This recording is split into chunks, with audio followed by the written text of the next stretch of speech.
Hey, good morning, guys. Happy Monday. Coach Sandra here, going back for another edition of Nail Your Nutrition.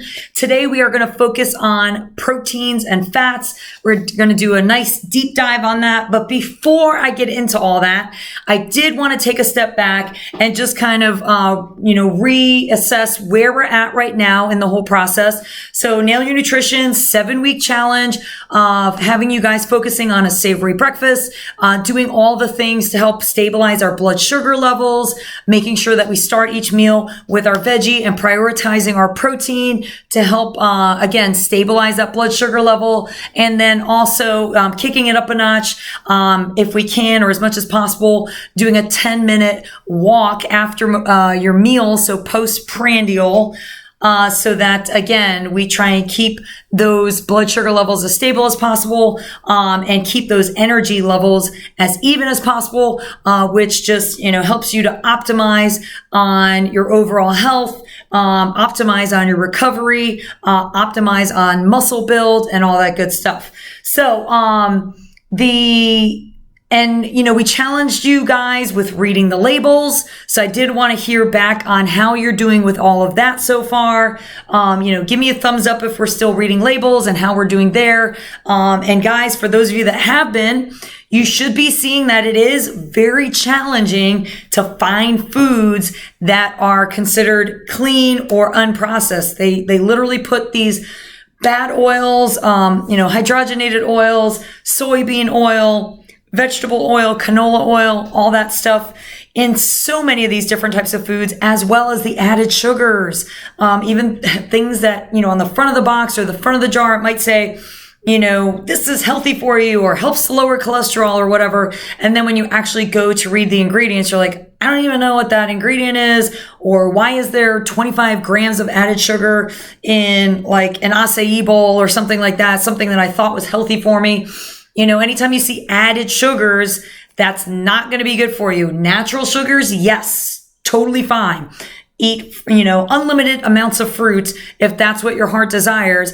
But it's where we get in trouble is with the added sugars, the added fats, and the added salts, when all three of those get combined together, it makes those processed foods hyper palatable, and it literally gets our brains addicted to those foods. We never feel satiated.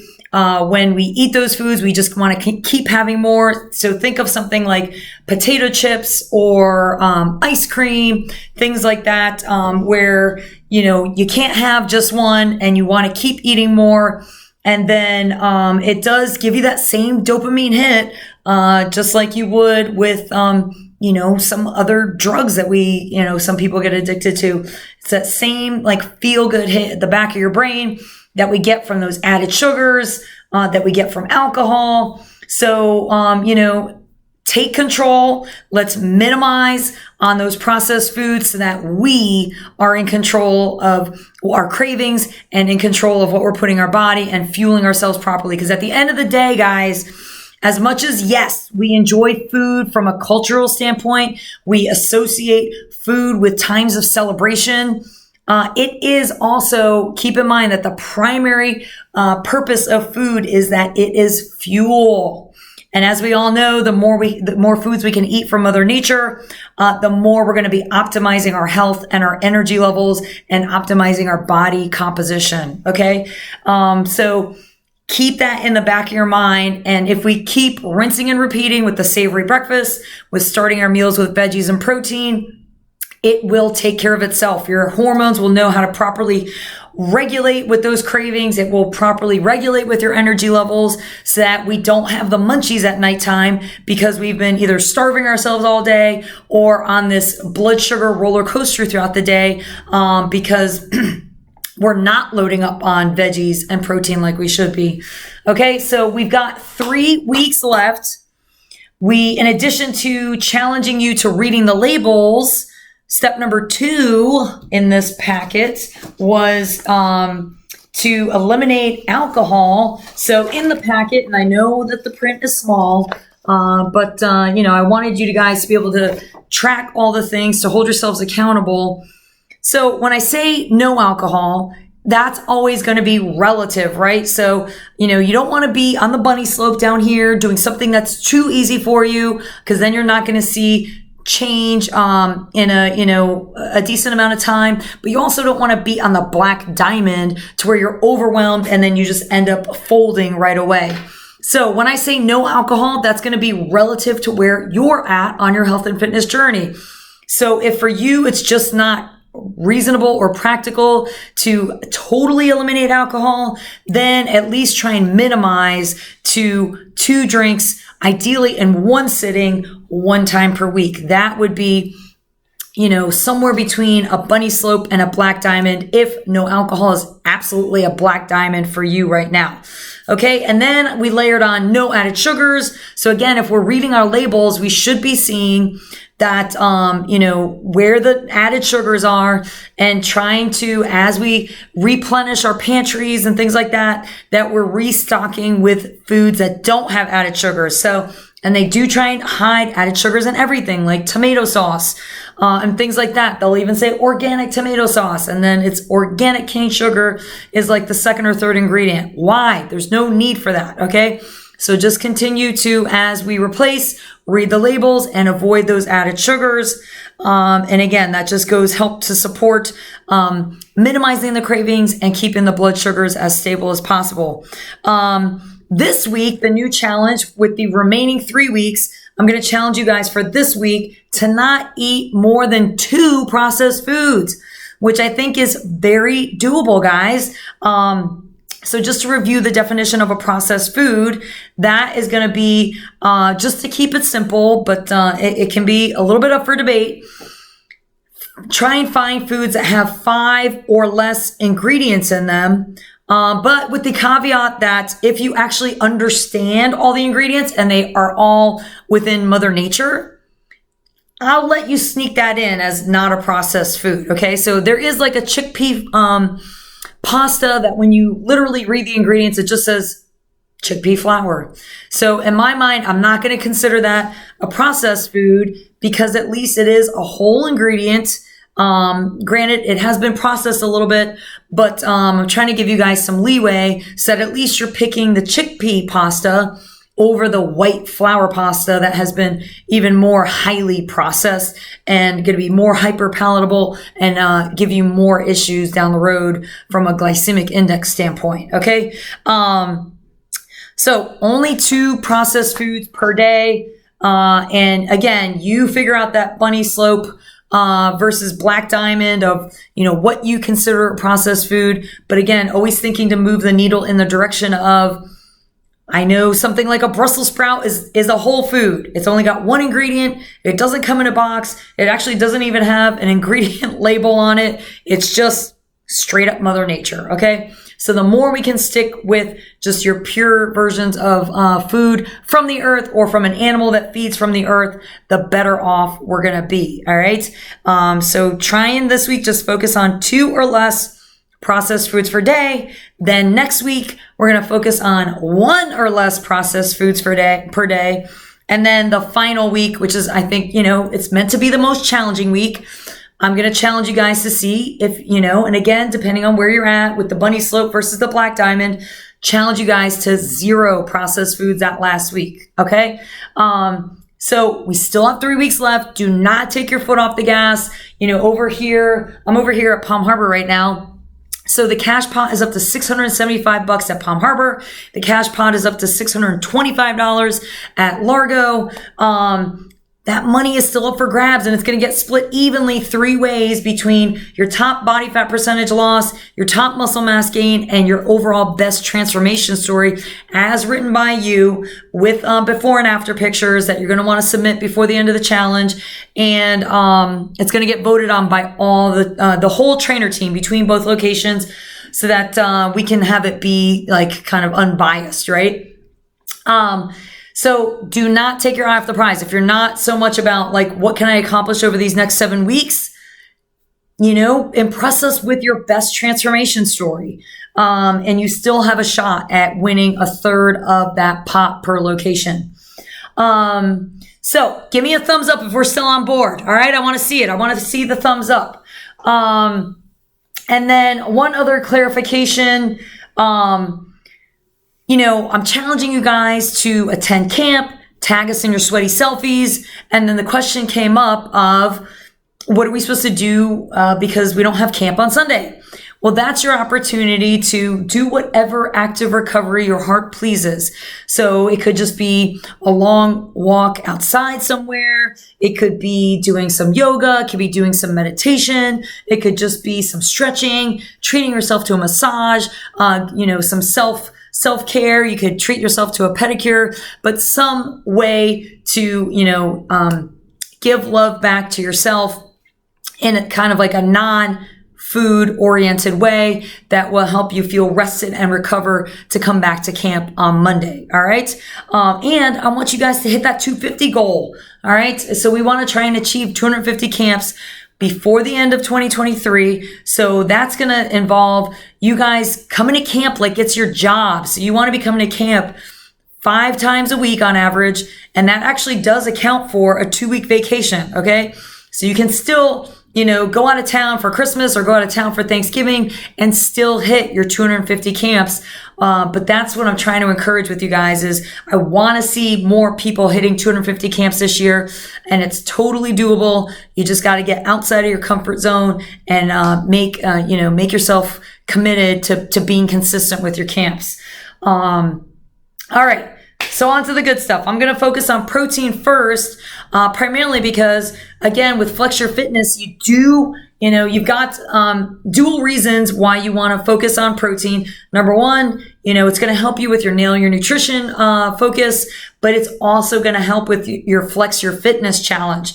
The more protein we can get in during the Flex Your Fitness challenge, the more it's going to help your body repair and recover so that you are stronger going into that next week with these 5 different exercises. Okay. The way we build muscle is it's the combination of, lifting heavy, challenging weights in a consistent pattern, not overtraining though, and giving your body ample time to recover, and also giving your body the building blocks that it needs to recover, which is protein. Protein is the only macronutrient that is literally your body's building blocks for repairing itself, repairing all your organs, all your tissues, your skin, your muscles, and obviously helping your muscles getting bigger and stronger. So protein is really, really important. I'm sure you've heard our trainers saying that over and over again, if you haven't already heard me saying that over and over again. So at a minimum 100 grams of protein per day, even on your days off, because it's on your days off that your body is still continuing to repair those little micro tears that we create during a strength training session. So, just to make sure you guys are aware, when we do a bicep curl, we're actually creating little micro tears in our biceps during camp. And then it's the protein that we consume throughout the whole next 48 hours that helps that bicep repair and become stronger for the next time. So that's why, you're going to hear the trainers like a broken record saying, get your protein in, get your protein in. And that's why we emphasize getting that liquid form of protein in post-workout with a shake, because it makes it very easily digestible and very easy for your body to break it down and start that repair process right away. So think of a protein shake, being in that liquid form versus, a steak or chicken or something like that. Obviously, the texture of the chicken or the steak, your body's going to have to work harder to break down that protein versus a liquid form that is just more easy to digest and break down and feed to your muscles right away within that window, about 1 hour window post-workout. Okay, so and here's the other thing to keep in mind. Muscle is very expensive metabolically speaking. So, the way our society is today, unfortunately, a lot of us have a desk job where we're sitting a lot of the day and not getting as much activity as our paleo hunter-gatherer predecessors did. So we're not burning as many calories naturally because we're not, walking as many steps.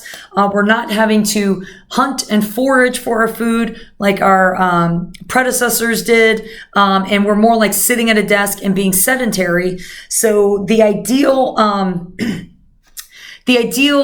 way to approach your diet and nutrition and workouts in today's society is really to maximize on the muscle mass as much as possible so that your basal metabolic rate, the calories you burn at rest, is higher. Just Netflix and chilling, I always like to say. So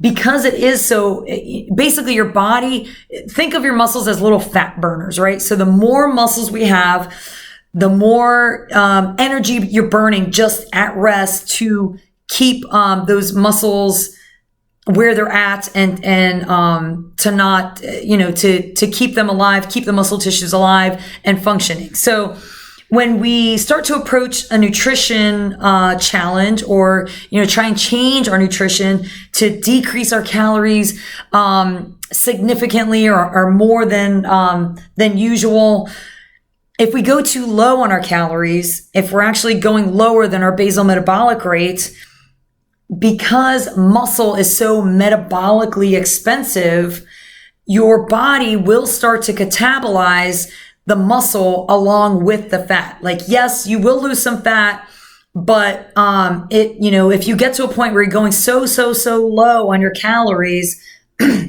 your body's going to start switching gears and it's going to start pulling energy more by breaking down your muscle and turning that into energy instead of turning your fat into energy. So that's why we definitely do not advocate going down to 1,000 calorie diet, because all that's going to do is pull a significant amount from your muscle mass. And yeah, you're going to shrink down, but by the end of that diet, your metabolism is going to be so wrecked that you're not going to be able to eat a normal amount after that without gaining weight. And nobody wants to do that. But on the other hand, if we build our muscle mass while we shed the fat, that is the sweet spot, guys, because you've increased your basal metabolic rate, the amount of calories you're burning at rest, while we're reducing the fat energy blanket that we're wearing, right?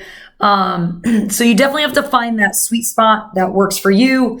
But anything below 100 grams of protein while we're in a little bit of a caloric deficit to change our body composition is very likely to start pulling from that muscle mass. So that's exactly why we want to prioritize the protein along with starting our meals with the vegetables. And not to mention that protein actually keeps you feeling satisfied or satiated for longer than carbs and fat do. So it's, protein is a very satiating macronutrient, and it actually has a thermogenic effect. So what does that mean? In order for your body to process protein, it actually has to burn more calories to digest it than it takes to digest carbs or fat. Carbs or fat are easier to break down and less energy intensive for your digestive system to break down than protein is. So protein definitely has multiple metabolic benefits that will help you burn more calories in the long run. So again, at the end of the day, you want to consume as much protein as you can. The general guideline is going to be 1 gram of protein per 1 pound body weight. But that's where I definitely encourage you guys to book a focus meeting, have a midpoint check-in before the end of the challenge to make sure you're moving the needle in the right direction, and to have that more specific chat with your trainer about, your specific circumstances, what your specific goals are, and, what's going to be the best to optimize for your specific health and fitness goals. Okay. So 1 gram per 1 pound body weight is definitely a general recommendation.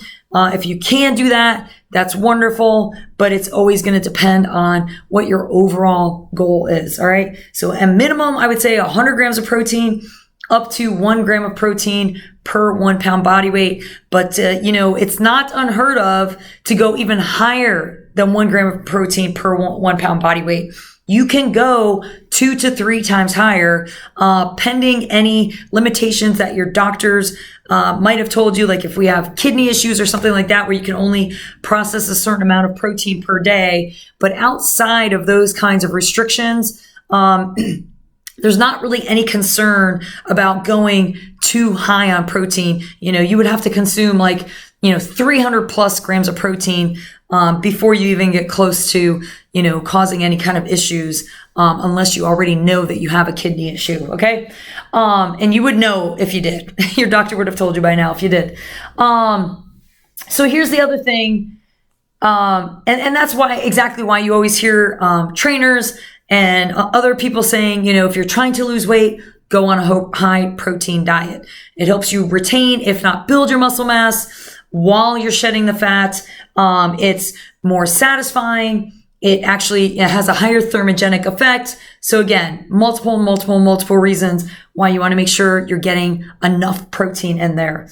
The other thing, 1 gram of protein actually equals 4 calories. So that's the same as carbs. So 1 gram of a carb, same thing, 4 calories. Okay. So if you've ever had a trainer or maybe one of our trainers, give you specific macros to go by, then, that's the formula that they're going off of. They want to make sure that you're hitting a certain amount of grams of protein relative to your goals, relative to your body weight, relative to your ideal body weight. And then they're going to back into, how many calories that is to give you a total calorie goal. And then, break it down, usually a trainer is going to set your protein goal first and then kind of back into your carbs and your fat, just to kind of give you an idea. So let me know if that makes sense. I know I'm throwing a lot at you, but I think we've gone over a good amount of this in the initial Nail Your Nutrition review. So let's just quickly review sources of protein again. So you've got your animal-based sources. So again, going directly from Mother Nature. So that could be eggs, egg whites, chicken, salmon, shrimp, steak, all that kind of good stuff. Grouper, trying to get in as many fish-oriented animal proteins in your diet as possible, because they're going to be higher in omega-3s than some other sources of animal protein.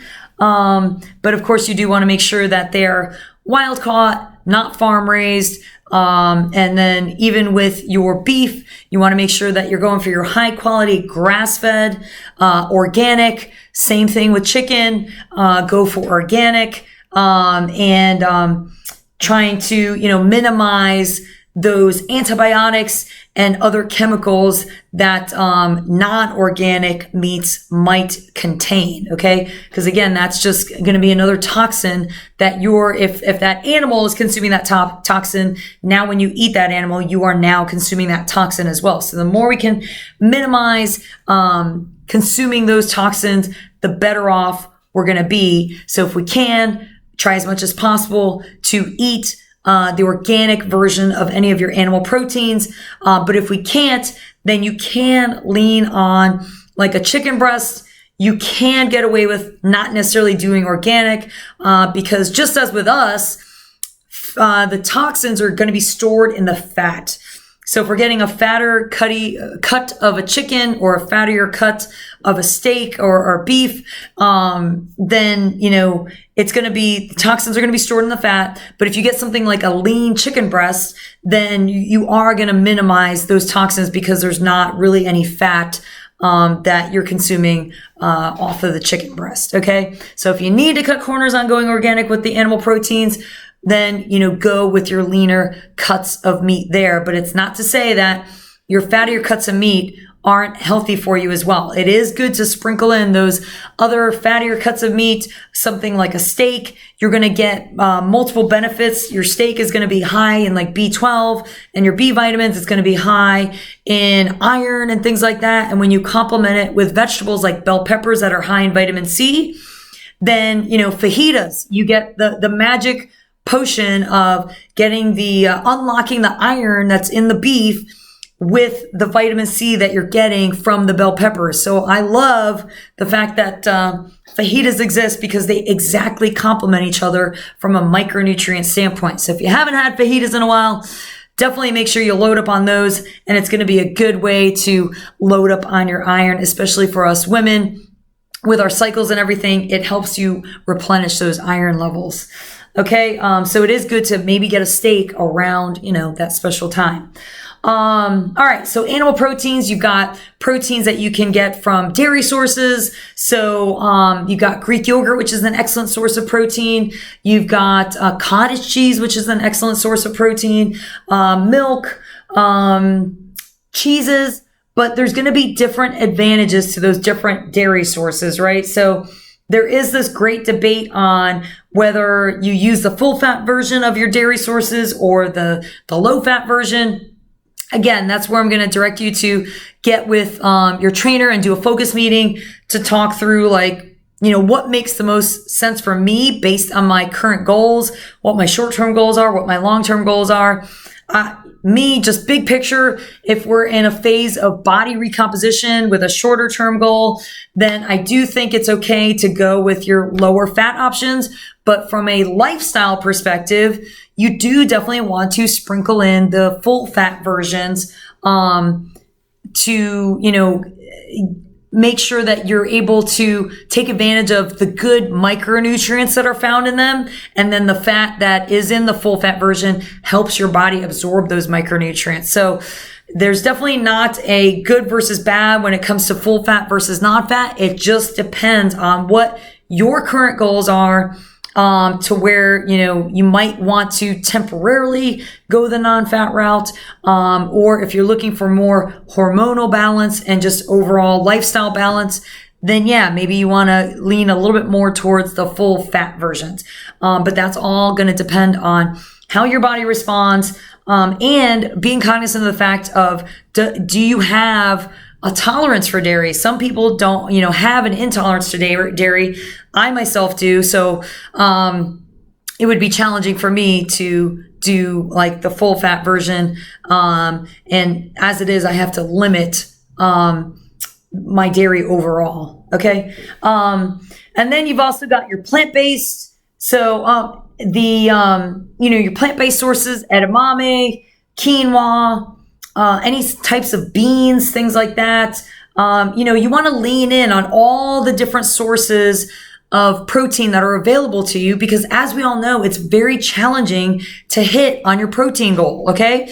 So why not use all the tools that you have at hand to you and get variety, from all different types of sources instead of just eating chicken all day long? Cause that's going to get boring really fast. And then you're not going to get a good variety of micronutrients from all the different sources that you could tap into. So the disadvantage with the plant-based is that they're not complete proteins, but the advantage there is if you get a good cross section of the different types of plant-based proteins, then odds are by the end of the day, you will make a complete protein. Okay. So don't be discouraged. If you hear that plant-based sources aren't a complete source of protein, if you get enough variety in there, it will even itself out. So I definitely can, a good way of kind of getting a good cross section in, just as an example. You can make grain bowls for lunch. You could, heat up a batch of quinoa on a Sunday morning or something like that and have it be your meal prep for the week.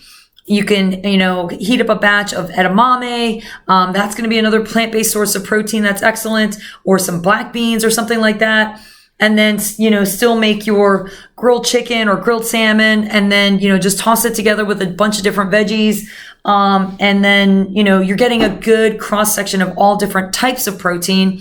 And then they're all coming together, and making complete proteins. Even something like a handful of spinach has protein in it, guys. So even something as simple as making your protein shake, throw a handful of spinach in there, baby spinach. You're going to get some really good micronutrients in there. And you're going to get, for every cup of spinach, you're going to get 1 gram of protein. I know it doesn't sound like a lot, but again, get the protein in where you can. All right. And then the other source, of course, is protein supplementation, right? So I'm not going to consider protein powder a food, because it's not, but it is a supplement. So for those of us that really, really struggle to get at least 100 grams of protein per day, or we're really dialed in and we want to make sure we're getting our 1 gram of protein per body weight, definitely lean in on the protein powder to help supplement you getting to that goal, because it does make a difference, guys. I'm a big fan of using egg whites as the base of my protein shake, throwing the handful of spinach in there, and then throwing a full scoop of the plant-based Afterburn in there. And then sometimes I can even throw collagen peptides in there. So if you do the egg whites, you got about 20 grams of protein there. Your plant-based protein is 30 grams.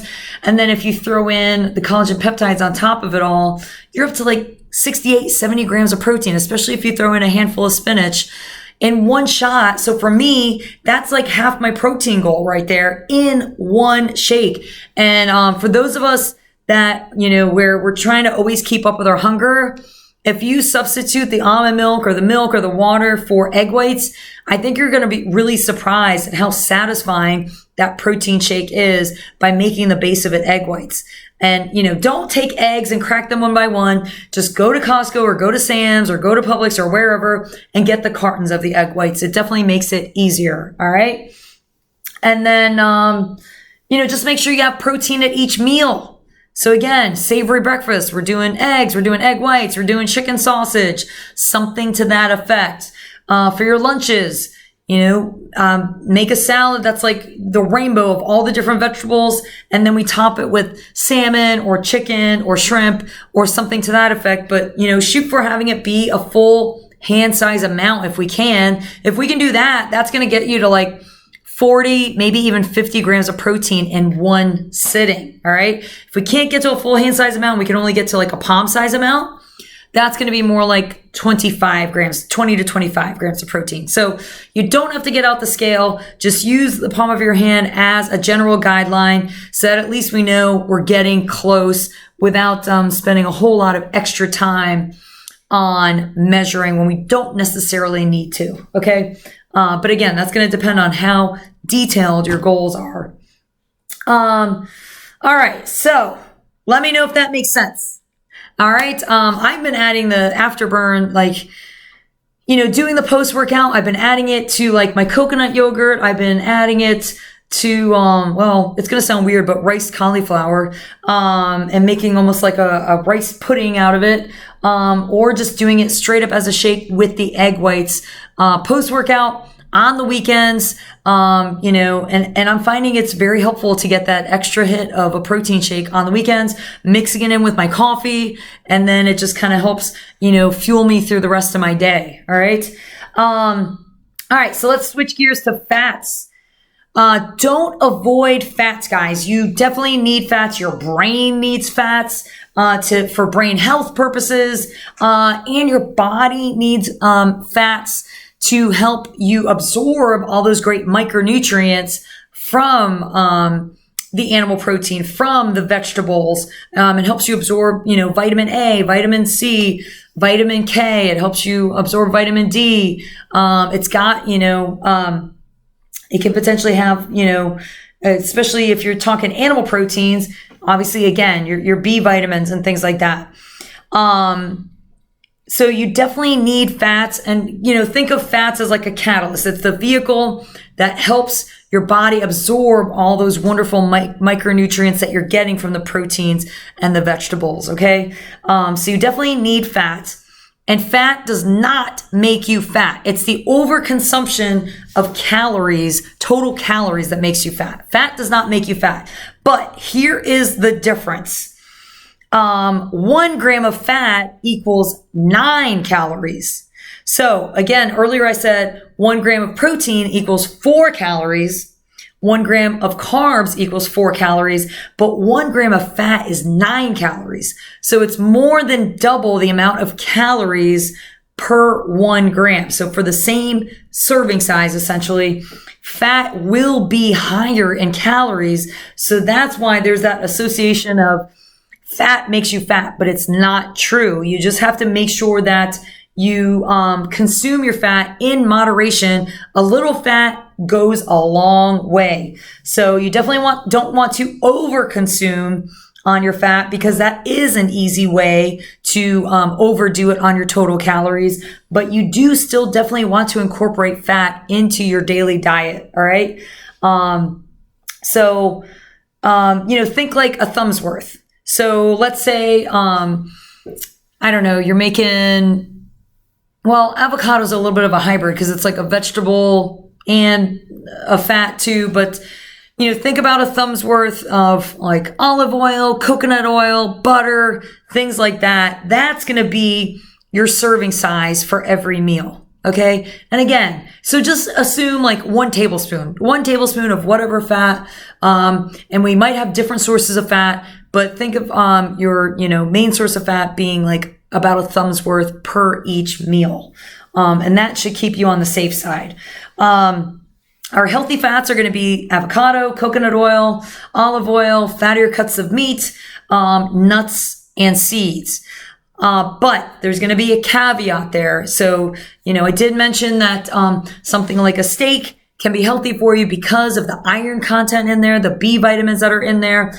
But you do have to watch out for, again, the amount of saturated fats. So saturated fats aren't bad, but again, you do want to keep it in moderation. So the general consensus within the medical field, which, some people can say that that's up for debate, only 7% of your daily calories should be coming from saturated fats. So that's about 15 to 30 grams of saturated fat in your total daily caloric intake.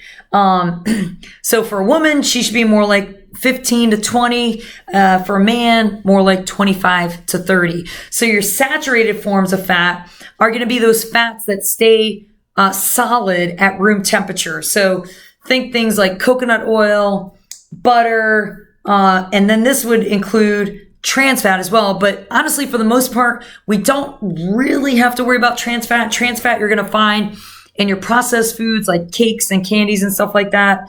But as far as I know, they should not be putting trans fat in any of those foods anymore. 'Cause from what I understand, it has been banned in the US. But if you ever do read a nutrition label and see trans fat for some reason, definitely do not eat that, because your body doesn't know how to break down that trans fat. And it's very bad for your heart health. Okay. But basically saturated fats, there's no double bond between the carbon atoms. So that's the technical difference between a saturated fat and an unsaturated fat. So, bacon, coconut, butter, cheese, cured meats, cakes, sausages, palm oil, chocolate. Those are going to be all your saturated fats. So again, it's not necessarily bad in small portions.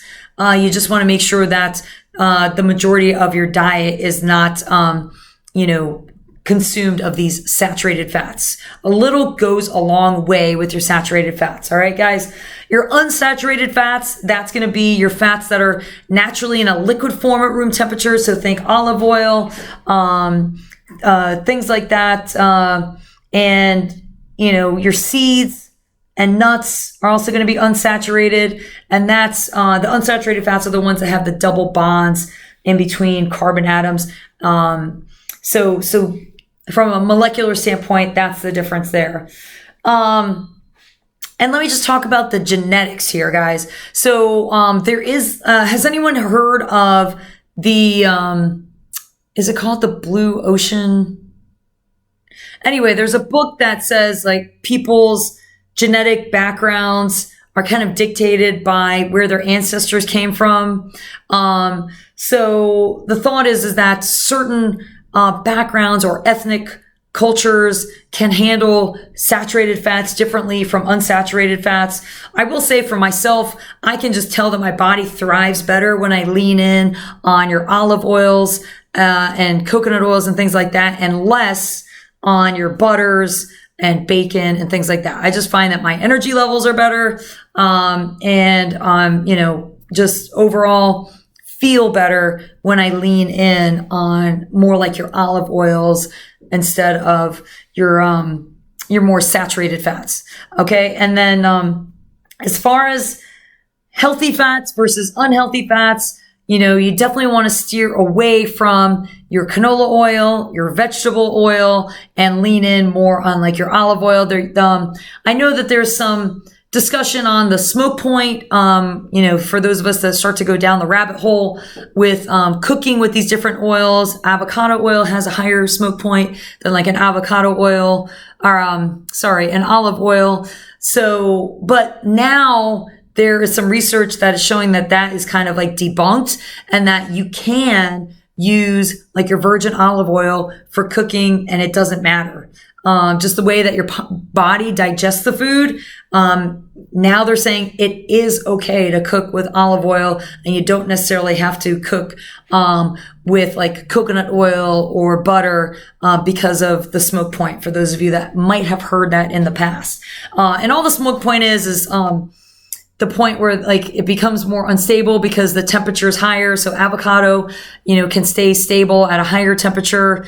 But again, just the way that your body digests things. Now they're saying it's not that big of a deal, and that you can use olive oil for cooking, not just for salad dressings. Okay. So we talked about it already,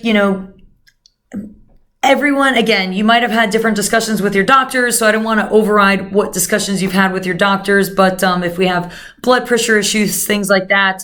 But there's, definitely some debate on, if it's saturated fats that are causing heart disease, or is it more linked to the fact that our processed foods have increased and our added sugars in our diets have increased, and that is having actually a bigger effect on heart disease than the saturated fats are. Okay. So, as long as we're steering away from your processed foods, your added sugars, your trans fats, things like that, then, I would say generally speaking, that it is okay to sprinkle in some saturated fats in there. But again, as with any fat, a little goes a long way. So, think a thumb's worth per each meal that you have. And that should keep you on the safe side and on the healthier side. All right. It's really sugars that are going to be worse for your heart than certain types of fat. So, stay away from the sugars, and also stay away from those unhealthy fats like canola oil and vegetable oil and things like that. So the other thing I wanted to talk with you guys about is omega-3 versus omega-6. So omega-3, you want both of those in balance. So back in like caveman days, the balance was more like 4-to-1. If omega-6 to omega-3, it was anywhere from like 2-to-1 to 4-to-1, for the omega-6 to the omega-3. But in today's society, the ratio is more like 16-to-1. So it has increased 4-fold relative to like, maybe, 100 years ago, something like that. So, the point is, when we have an imbalance between our omega-3s and our omega-6s, it causes inflammation in our bodies. And where the imbalance is coming from, why we're consuming so many more omega-6s, is because it's in our processed foods. So think like those cakes and candies and things like that. And, cooking with the canola oils and all that stuff. That is tipping the scales in the favor of, or where we're getting higher balances of omega-6s literally stored in our fat in our bodies. So they've done tests that show that the level of omega-6s in the average body has increased 4-fold relative to even 50 years ago, because of these processed foods that we're now consuming more on a regular basis. So, you do want to counteract your omega-6s by, proactively seeking out those foods that are higher in omega-3s. So that's going to be things like your salmon, If you take a fish oil supplement, that can help. Nuts, seeds, chia, flax, hemp seeds, incorporating that in maybe like a Greek yogurt as a mid-morning snack or a mid-afternoon snack.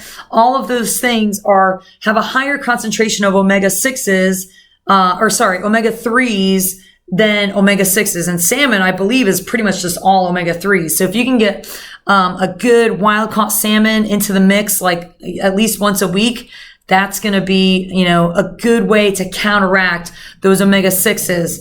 In addition to the fact that we should be minimizing our processed foods, again, to help keep those ratios in a better balance overall. So, when we go back to hunter-gatherer days, they were more like a 2-to-1 ratio, whereas now we're like a 16-to-1 ratio of omega-6 to omega-3.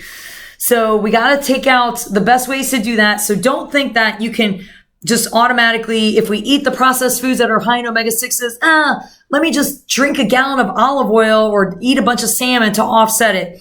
That's not necessarily the answer either. You want to minimize, I don't want to say minimize, but you want to keep both of them at a moderate level, the omega-6s and the omega-3s. You don't want to go super heavy on both.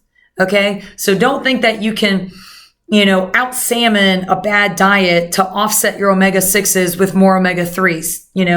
It's all about moderation at the end of the day. But the best way to get the omega-6 to omega-3 ratio back into a better balance is to, take out eat out less, okay? And make sure that because when we eat out, guess what? They're not using high quality olive oil. They're using your cheap canola oil, that's, higher in those omega-6s and things like that. And it's more highly processed.